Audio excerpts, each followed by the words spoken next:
Ошону албай койгула. Албай койгула. Силерди баалап атат. 2000-3000ге баалап аткан адамдар табылып атат. Адамдын тагдыры 2000-3000ге бааланабы. Бөлүп көрдүм мен аны 1800 күнгө 1 сомдон тиет экен. Адам 1 сом турабы. Ушинтип алдай берип, сезимдер менен ойной берип, бөдөнөнү бөлө кылып, таранчыны таа кылып, черес туугандар менен келип отуруп, үйүмө аралап, эртеге мындай болуп кетет, бир күнүмдө жомокторду айтып, алдап атышат баары. Жомок айта турган жер эмес, иштей турган жер жок экен туугандар. Ошон үчүн мен айттым, мен сөзсүз эле барып жумуш менен камсыз кылып койгула деген жок, мен ага таасирленбейм, андан чоң кызматтарда иштегем. Болгону ошол тажрыйба менен сиздерге иштеп берейин деп атам. Менин тазалыгым элигекке чыгып, мына элдин алдында коркпой сүйлөп атканым ушул тазалыктын белгиси.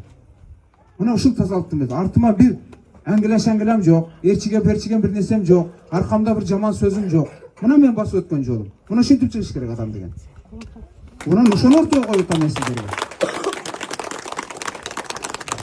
Уже менин агитаторлор биринчи болуп кол чаба берди, кийинки жака неме болуп калды окшойт, даяр окшойт. Урматтуу туугандар, эми силерге тууганча эле болгондо кара сөз менен айтканга аракет кылдым. Ушул негизинен, эң негизинен мен силерге бир нерсени убада берем. Мен жалган айтпайм, силер үчүн нак иштеп берем. Мен сүйлөп атканда белли дей турган, мана ушу биздин депутат дей турган, башыңарды салбай турган депутат боло алам. Менин номерим 17.